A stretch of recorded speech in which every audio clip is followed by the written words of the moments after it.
오늘 저는 사도행전 2장 41절 이하의 말씀을 중심으로 해서 교회가 어떤 곳인가, 교회의 본질, 그리고 신앙생활을 하는 성도들의 신앙생활은 어떠해야 하는가, 이런 문제를 가지고 잠시 말씀을 드리려고 합니다. 여러분, 성경에 처음 등장하는 처음 교회는 예수 그리스도의 복음 위에, 그리고 사도들의 헌신 위에 교회가 세워집니다. 사도행전은 교회가 어떻게 세워지고 교회의 본질이 무엇이며, 그리고 교회가 역사적으로 어떻게 성장해 왔는가를 정확하게 보여주고 있습니다. 특별히 오늘 본문에 등장하고 있는 처음 교회의 모습은 제가 좀 전에 말씀드린 대로 하나님의 교회의 진짜 모습이 무엇인가를 잘 보여주고 있습니다. 우리 주님께서 승천하시기 직전에 제자들에게 분부하셨습니다. 예루살렘을 떠나지 말고 약속하신 성령을 기다리라. 성령이 너희에게 임하시면 너희가 권능을 받고 예루살렘과 온 유대와 사마리아와 땅끝까지 이르러 내 증인이 되리라. 우리 주님이 제자들에게 하신 말씀입니다.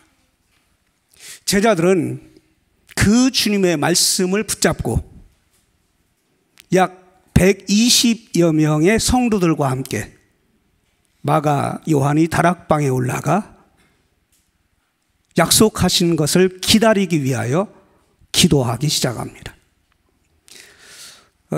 약 열흘 정도 기도한 것 같습니다. 그들은 열흘 정도 모여서 기도에 전혀 힘쓰면서 오순절날을 맞이하게 됩니다. 그 오순절날에 여러분 너무나도 잘 아는 대로 성령 강림의 역사가 일어나고, 그 성령 강림의 역사를 통해서 사도들과 거기에 모였던 사람들이 성령 충만을 받는 그런 놀라운 역사들이 일어납니다. 성령 충만을 받은 사도들, 특별히 베드로 사도가 설교하기 시작합니다. 그 설교를 들은 그 당시 수많은 사람들 가운데 오늘 41절 말씀에 보면 약 3,000명이나 되는 사람들이 회개하고 예수를 믿고 세례를 받습니다. 구원의 역사가 일어난 겁니다. 우리식으로 말씀을 드리면 하나님의 교회가 놀라운 부흥과 놀라운 하나님의 능력이 나타나는 그런 때였습니다. 사도행전 5장 말씀에 보면 여러분 잘 아는 대로 아나니아와 삽비라 사건이 기록되어 있습니다. 근데 그 5장 말씀을 쭉 읽어가다 보면 교회라고 하는 말이 처음 등장합니다. 그런데 원래 교회는, 처음 교회는 바로 사도 베드로가 오순절 성령 강림의 역사를 체험하고 성령 충만한 가운데 하나님의 말씀을 설교하면서 수많은 사람들이 믿고 주께로 돌아오는 가운데 교회가 세워졌다고 말씀드릴 수 있습니다. 오늘 본문 말씀 가운데 맨 마지막 절을 여러분 보시면 그 당시 하나님께서 구원받는 사람들을 더 많아지게 했다라고 말씀합니다. 그러니까 처음 교회는 놀라운 부흥의 역사들이 일어나고 있었다라는 사실을 우리에게 말씀해 주고 있는 겁니다. 어떻게 교회가 부흥할 수 있었을까? 물론 근본적으로 말씀을 드리면 하나님의 섭리요, 하나님의 놀라운 능력과 역사가 하나님의 교회를 세웠고 하나님의 교회를 부흥시키신 겁니다. 본문은 분명히 그렇게 말씀하고 있잖아요. 구원받는 자의 수를 날마다 더하게 하시니라. 하나님의 역사였습니다. 그런데 여러분, 또 다른 측면에서 처음 교회들이 그토록 부흥할 수 있었던 원동력은 오늘 본문 말씀 보니까 아주 짧은 한 문장으로 여러분들에게 설명드릴 수 있습니다. 그것은 무슨 말씀인가 하면 오로지 힘쓰니라. 오로지 힘쓰니라.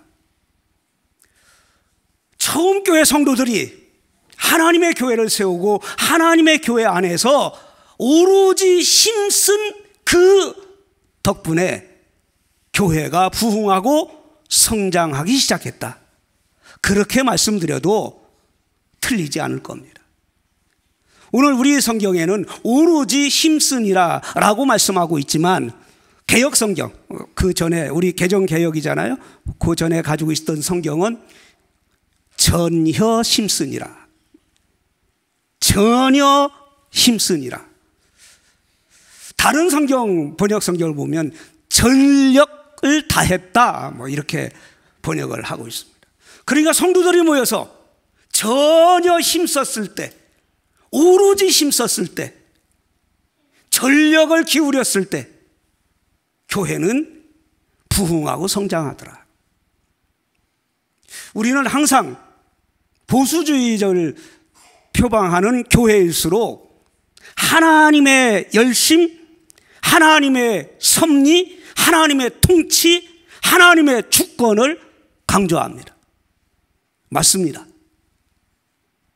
그러면서 우리가 약점을 보이고 있는 것이 무엇인가 하면 우리의 열심입니다. 인본주의자들은 인간의 열심에 더 강조를 많이 하고 있습니다. 근데 성경을 보면 잘 조화를 이루어야 한다고 저는 생각을 합니다. 하나님의 열심이 모든 것을 이루어내지만 거기에 우리 인간의 열심, 우리 성도들의 열심, 우리 성도들의 헌신이 없이는 하나님의 교회는 세워져 나갈 수가 없는 것입니다. 우리가 전혀 힘써야 할 일이 무엇인가? 초대교회 성도들은 어떤 일에 전혀 힘을 기울이고 있었는가라는 말씀을 오늘 저는 여러분들에게 드리려고 하는 것입니다. 그들이 전혀 힘썼던 것, 오늘 본문 말씀에 보면 첫 번째로 강조해서 말씀드리는 것은 배우기를 힘썼습니다. 배우기를 힘썼습니다. 간단하잖아요. 오늘 42절 말씀해 보니까 그들이 사도의 가르침을 받아 서로 교제하고 떡을 떼며 오로지 기도하기를 힘쓰니라 라고 말씀하고 있습니다. 표준 세번역에 보면 이렇게 번역을 했습니다.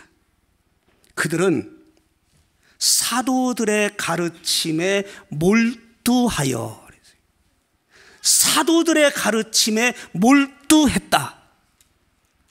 정확한 표현 같습니다. 여러분, 초대교회 성도들이 사도들의 가르침에 몰두했다는 말씀을 여러분들은 기억하셔야 됩니다.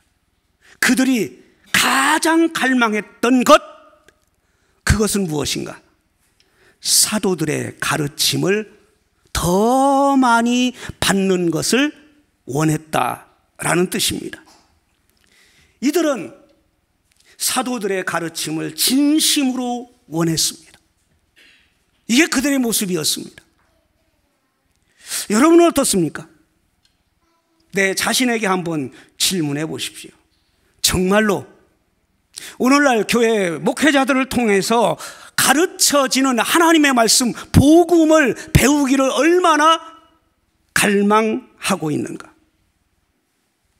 분명한 사실은요, 하나님은 우리가 하나님의 말씀의 진리를, 복음을 배우기를 원하신다는 것입니다. 어떻게 보면 교회는요, 하나님의 말씀을 가르치고 배우는 곳입니다. 하나님의 말씀이 무엇입니까? 왜 우리가 하나님의 말씀을 배우고 왜 하나님의 말씀을 교회는 가르쳐야 됩니까? 어느 분은 이렇게 설명을 했습니다. 하나님의 말씀은 우리에게 생명을 주시는 말씀이기 때문이다. 그래서 우리는 생명의 말씀이라고 하는 표현을 사용합니다. 하나님의 말씀을 배우고 그 하나님의 말씀으로 무장하면 나도 모르는 사이에 영적인 능력이 생깁니다. 힘이 생기는 겁니다. 신앙생활을 지탱해 나아갈 수 있는 영적인 힘이 말씀을 통해서 생기게 됩니다. 그래서 그 하나님의 말씀은 능력의 말씀입니다. 하나님의 말씀은요, 우리가 비록 이 세상에 살지만 저 천국의 소망을 갖게 만드는 그 본질이 하나님의 말씀 속에 들어 있습니다. 그래서 하나님의 말씀은 소망의 말씀인 거예요. 이 하나님의 말씀을 듣는 자들이 구원받을 수 있습니다. 여러분, 믿음이 어떻게 생겨납니까? 믿음은 들음에서 난다고 말씀하고 있습니다. 들음은 하나님의 말씀으로 인함이라. 결국 이 하나님의 말씀은 우리가 신이 강조하는 복음이라고 강조해도 지나치지 않습니다. 그래서 교회는 복음을 가르치는 곳이고 성도들은 그 복음을 배우는 곳이 교회입니다. 여러분, 혹시 에스라 선지자를 기억하십니까? 에스라서 7장 말씀에 보면 에스라를 잘 소개하고 있습니다. 원래 에스라는 바벨론 포로에서 이스라엘 백성들이 고국으로 돌아올 때 재미있습니다. 잡혀갈 때도 1차, 2차, 3차에 걸쳐서 포로로 잡혀갑니다. 끌려갑니다. 돌아올 때도 1차, 2차, 3차에 걸쳐서 귀환하게 됩니다. 에스라는 포로 2차 귀환의 지도자입니다. 그런데 이 에스라를 이렇게 설명합니다. 그의 아버지는 스라야고, 그는 사독의 5대 손이고, 제가 조금 이게 요약을 해서 말씀드립니다. 에스라는 대제사장 아론의 16대 손이다. 소개를 하는데 그렇게 소개를 해요. 이 무슨 말입니까? 에스라라고 하는 사람은 정통 제사장 가문에서 태어난 제사장이다. 이스라엘 역사를 보면 남북으로 갈라지면서 북쪽 이스라엘 10지파가 많은 문제를 가지고 시작이 됩니다. 그 가장 큰 문제는 아무나 제사장을 세우는 거예요. 아무나 돈 주면 제사장을 될 수 있는 겁니다. 그래서 유대인들은요, 어느 가문에서 제사장이 나오느냐라는 것을 많이 강조합니다. 그 대표적인 가문이 누구냐면 사독의 후손이냐 아니냐, 그걸 따지는 겁니다. 그러니까 에스라는 사독의 5대 손이다. 정통 제사장 가문이라는 거예요. 물론 대제사장 아론의 16대 손이라고 설명을 합니다. 그런데 그보다 더 중요하게 이 에스라를 설명합니다. 이 에스라는 하나님의 말씀에 완전한 자라, 하나님의 율법에 정통한 학자다라고 소개하고 있습니다. 이 에스라가 지도자가 되어서 포로로 2차 귀환을 하는데 예루살렘에 오면서 이런 결심을 하게 됩니다. 야, 내가 이제 예루살렘에 올라가면 첫 번째 결심이 뭐냐면 하나님의 말씀을 연구해야겠다. 하나님의 말씀을 연구해야겠다. 그리고 그 하나님의 말씀, 연구한 그 하나님의 말씀을 준행해야겠다. 그리고 가르쳐야 되겠다. 세 가지 결심을 합니다. 엄청난 결심입니다. 여기서 제가 말씀드리고 싶은 것은 그렇게 율법의 하나님의 말씀에 정통했던 그 완전한 학자였던 에스라가 하나님의 말씀을 연구하고 하나님의 말씀 배우기를 결심하는 겁니다. 여러분들은 하나님의 말씀을 얼마나 알고 계십니까? 에스라도 그렇게 정통 제사장이었고 그리고 율법의 완전한 학자였던 에스라도 하나님의 말씀을 연구하기로 결심했다면 오늘 우리도 그런 결심이 필요하다는 거예요. 하나님의 말씀을 배우고자 하는 열정, 그 말씀을 배우고자 하는 열정 있는 사람들의 모임이 하나님의 교회를 부흥시켜 나가게 된다는 겁니다. 이게 처음 교회의 모습이었습니다.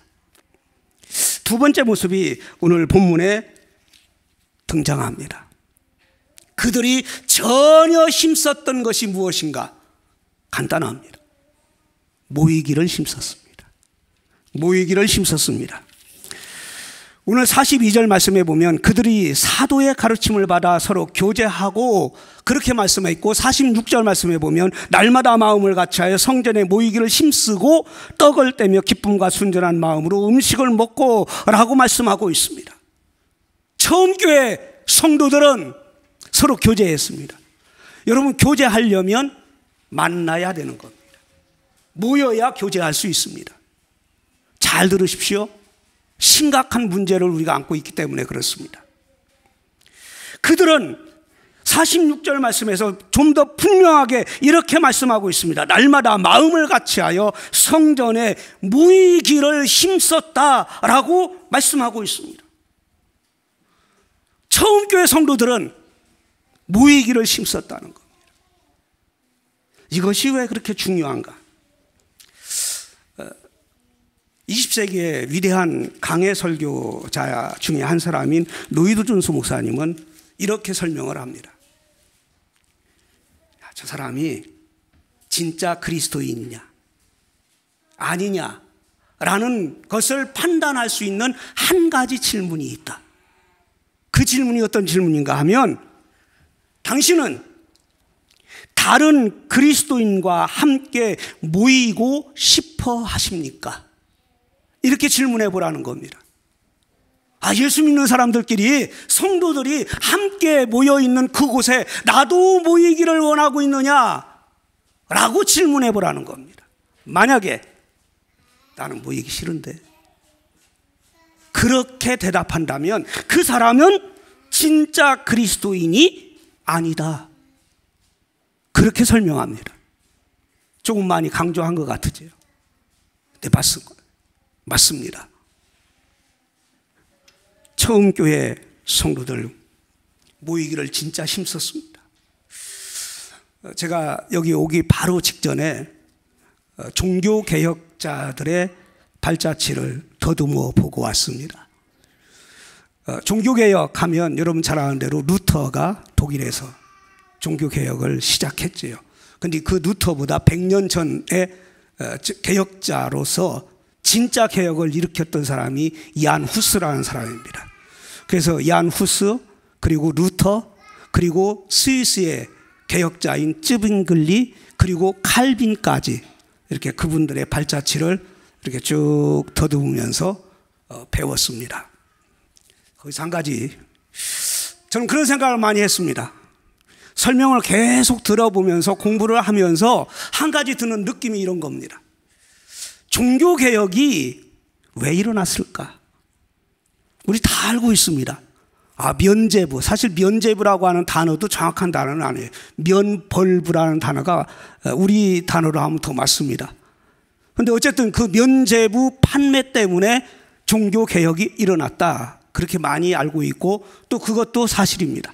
그런데 더 중요한 본질적인 문제가 있습니다. 시대적 상황이 루터로 하여금 종교개혁을 몰고 가는데, 그 시대적 상황 가운데 가장 중요한 사건이 어떤 사건인가? 여러분, 놀랍게도 14세기에 있었던, 그러니까 100년 전입니다. 흑사병입니다. 흑사병, 여러분 들어보셨습니까? 전 유럽의 3분의 1을 죽게 만든 엄청난 전염병입니다. 이 흑사병 때문에 종교개혁이 일어났다니까요. 여러분, 종교개혁은 가톨릭 교회의 완전한 무너짐을 의미합니다. 교회가 무너진 겁니다. 중세 교회가 무너진 겁니다. 근데 왜 흑사병 때문에 무너졌느냐? 왜 종교개혁이 일어났느냐? 이유는 간단합니다. 두 가지입니다.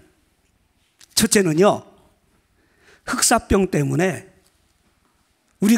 우리 쉽게 말씀드리면 천주교 신부들이 다 죽었습니다. 엄청난 사건이에요. 여러분들, 가톨릭은요, 처음 태어나서부터 죽을 때까지 교회가 책임지는 겁니다. 잘 아시는 대로 칠성례가 있잖아요. 태어나자마자 교회에 와서 아이들 유아 세례를 베풉니다. 이게 성례예요.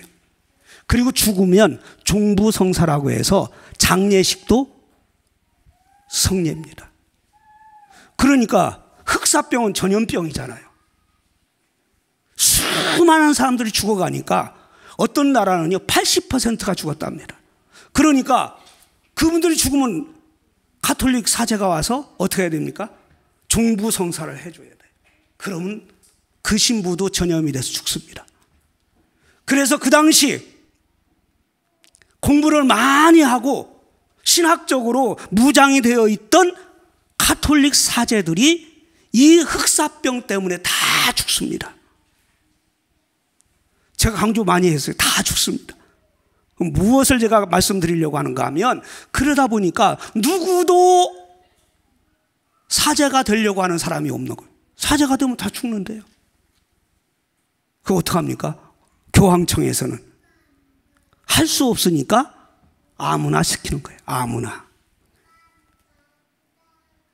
그러니까요, 그 당시 사제들이 무식해도 너무 무식한 거예요. 성경에 대해서, 신학에 대해서 전혀 모르니까 교회가 타락하고, 그래서 교회가 면죄부를 판매해도 거기에 대항할 수 있는 지적인 능력들이 없으니까 그냥 지나온 거예요. 이 흑사병 때문에 그랬습니다. 그 흑사병은, 오늘 이 말씀을 드리려고 제가 서론이 길었습니다. 교회 모임을 완전히 폐지시킨 겁니다. 모임은 죽으니까요. 여러분, 우리는 지난 3, 4년 동안 코로나19라고 하는 그 엄청난 전염병 때문에 얼마나 많이 여러분들 힘드셨습니까? 이 코로나19가 가져다 준 가장 큰 영적인 피해가 뭔지 아십니까? 모이는 걸 못 모이게 한 겁니다. 제가 한국에 코로나 이후에 와서 깜짝 놀랐습니다. 많은 한국 교회들이요, 아직도 찬양 예배가 회복되지 않고 있습니다. 겨우 모여서 오전 예배, 낮 예배만 드려요. 심각합니다. 우리 천흥교회는 감사하게도 찬양 예배 드리니까 얼마나 감사한지. 무엇이 문제입니까? 모이지 않으면 교회의 본질을 잃어버리는 겁니다. 코로나 때문에 여러분들 영상 예배 많이 드렸잖아요. 줌으로 예배 드리고. 장점도 많이 있을 겁니다. 그런데요, 저는 그렇게 생각합니다. 교회를 죽게 만드는 것이 영상 예배입니다. 왜 그렇습니까? 교회의 본질은 모여야 되는 거예요. 히브리서 기자가 그렇게 설명했잖아요. 마지막 때에 모이기를 패하는 어떤 자들의 습관과 같이 하지 말고, 그 얘기는 무슨 말이에요? 모이기를 힘쓰라는 거예요. 목숨을 걸고 모여야 된다는 거예요. 그런 모임이 처음 교회를 든든하게 세우고 부흥하게 만든 겁니다. 마지막으로 간단하게 말씀을 드리겠습니다. 그들이 힘썼던 것, 기도하기를 힘썼습니다. 오늘 본문에 이렇게 말씀합니다. 42절에 오로지 기도하기를 전혀 힘쓰니라. 아무리 강조해도 지나치지 않습니다. 여러분, 처음 교회들이 얼마나 많이 기도하기를 힘썼는지 여러분 잘 아시지 않습니까? 수많은 예를 얼마든지 말씀드릴 수 있습니다. 교회가 핍박의 바람이 불어왔습니다. 베드로 사도가 옥에 갇힙니다. 교회는 어떻게 했습니까? 옥에 갇힌 베드로 사도를 위하여 간절히 기도하더라. 사도행전에 그렇게 기록되어 있습니다. 기도하기를 힘쓰는 처음 교회는 날마다 구원받는 자들이 수가 더해졌다고 말씀하고 있습니다. 결론으로 말씀을 드리겠습니다. 사랑하는 여러분, 처음 교회는, 우리가 흔히 말하는 초대교회는 교회의 본질이 무엇인가를 정확하게 보여주고 있습니다. 우리가 교회 생활, 신앙 생활을 한다는 것은 무엇을 의미하는가를 잘 설명해 주고 있습니다. 복음을 배우는 곳이 교회입니다. 배우는 일에 우리의 모든 노력을 아끼지 아니해야 합니다. 어떤 방해 세력이 있어도 교회는 모여야 합니다. 모여서 얼굴과 얼굴을 맞대어 보면서 교제하면서 하나님 앞에 예배하는 것이, 그것이 교회의 본질입니다. 그리고 기도하는 겁니다. 우리 천흥교회가 이와 같은 초대교회의 아름다운 모습을 가지고 더욱더 부흥하고 성장하는 놀라운 은혜가 있기를 주님의 이름으로 축복합니다.